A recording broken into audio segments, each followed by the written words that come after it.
Hello, and I'm Vanessa from VA Better Beauty, and today I'm doing my debut video makeover with my client here, Diane. We're going for a day meets evening look, so not too much drama, but a little bit more stepped up than just an ordinary day look. Okay, so first of all I'm going to start with the eyebrows. You can kind of start with any part of your face, but I like doing the brows first. So the first thing I'm doing is just brushing all the hair in one direction with my spoolie, which is the end of the eyebrow pencil.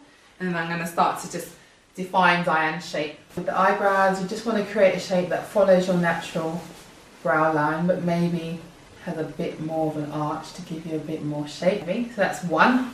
I start with the lower brow, or the underbrow, I should say. And you go from your nose edge, and you go up a bit, and just get the shape, like I said, following the natural brow, but giving it a little bit more definition than what's there.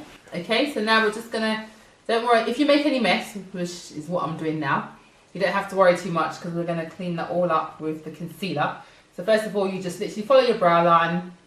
You don't want to go too thick because it will end up looking too dark on the face. If you raise your head up, and then what you can do is just blend it out a little bit, again with the spoon. This can hurt sometimes, I think. I find this brush a bit hard to do with the concealer. So once you've got your eyebrows penciled in, don't have to be perfect, as you can see they're a little bit jaggy. What we do next is use some concealer.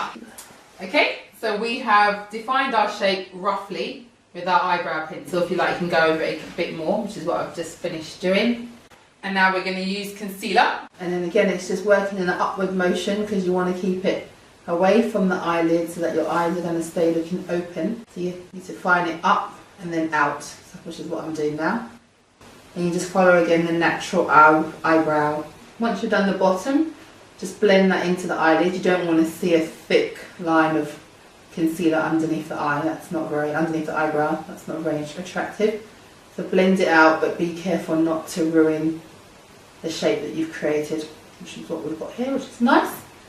5 seconds more, just clean this top, and then we have got our canvas of eyebrows that we're going to work with for the makeup look. We can always go back and do a bit more shaping and cleaning later, but this gives us our starting point, and then we can work the rest of the makeup around this. Step 2 is to conceal any dark marks around the eyes area, which a lot of us have as women. So what you want to do when you're doing your makeup is get rid of that with some concealer before you put your foundation on, just so that it doesn't come through and you have a nice one tone skin colour. So we're blocking that out with some brown concealer to match Diane's skin colour. Alright. It's important that you don't use too much concealer because you don't want, by the time you put your foundation on, for it to look very thick. And you want to use your ring finger, because apparently that's the finger that's the softest for that part of your face, to dab it on. So you're not rubbing it in like you're putting on Vaseline, just dabbing it in. So now we can start to apply Diane's eyeshadow look. So we're going to move on to the eyeshadow now. And the first thing I'm doing is applying like what they call it's a NYX, or some people call it NYX Jumbo Pencil in Milk. It's kind of mixing in with the concealer, so it's changing colour. But what this is supposed to do is give you a bit more of a white background for you to apply your eyeshadow on. So again, you get more of the eyeshadow colour than the skin colour, but it does mix with obviously foundation or concealer if you use that. So we'll just wipe that clean for the second eye and try and get it white here. Just a little bit of this on. Don't have to worry too much about how it looks because you're going to cover this up with eyeshadow. So now what we're going to do is just get the face ready for the foundation and powder, so you've got a nice smooth face finish. So what I'm doing here now is I'm just applying a concealer very similar to Diane's skin tone, and we're going to just block out any blemishes, so any scars you've got, any spots that you don't want to see, anything that's basically darker than your overall face. You want to block that out with concealer so that when you put your foundation on, you have a good one tone with your foundation. So anywhere you've got darker areas, usually it's under our eyes, around our mouth. Some people have it on their forehead. My forehead's quite dark. So it's anywhere where you can see a blatant colour difference in your skin tone, you can use a concealer to just block it out for your foundation, so your foundation comes on as one colour.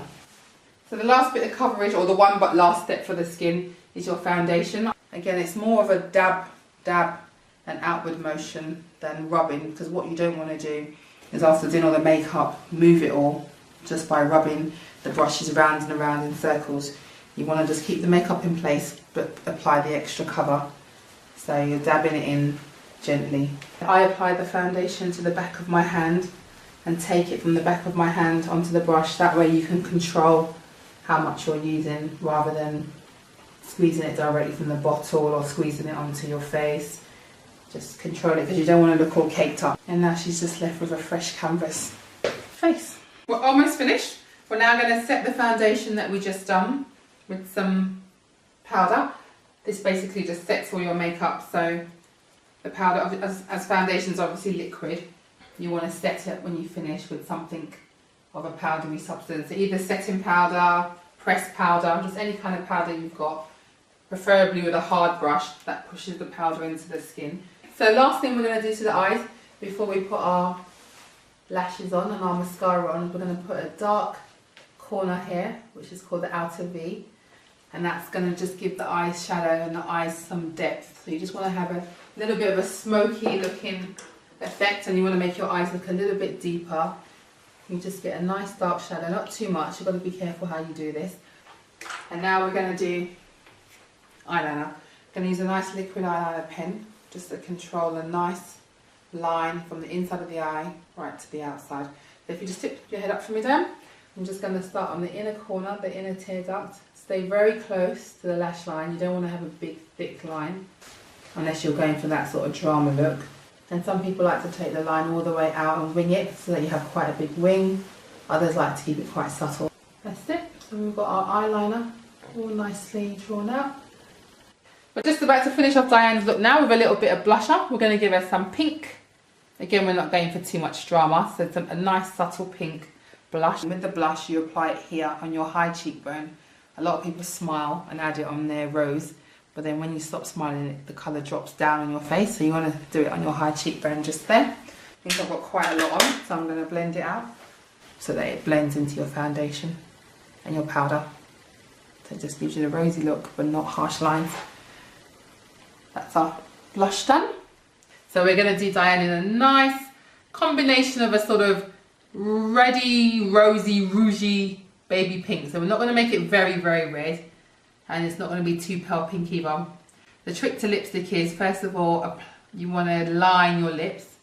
So first of all, just follow the natural shape of your lips, and then the trick to lipstick lasting for 4 or 5 hours without having to touch up, even if you're drinking, talking, eating, is to actually use your lip liner to fill in your lips. A lot of people just use the lip liner to go around the edge like what I'm doing now. But once you've done that, you've actually got to go into your actual lips itself, or at least halfway into your lips, which I'm going to do right now. And you start to fill in the lips, almost like you're colouring. That's what makes the lip colour come out stronger, so the lipstick. And more importantly, it makes it last pretty much 4 hours without you needing to top up. And then we're going to apply the lipstick. We're going to use a pink, sleek lipstick. And by the time that mixes in with Diane's actual lip liner, it won't look so shockingly pink. Lips are done. Okay, so this is Diane, looking gorgeous in pink. And I hope you've had fun. I've enjoyed making this video. Please check out my blog, www.vabellabeauty.com, and I'll see you on the next video.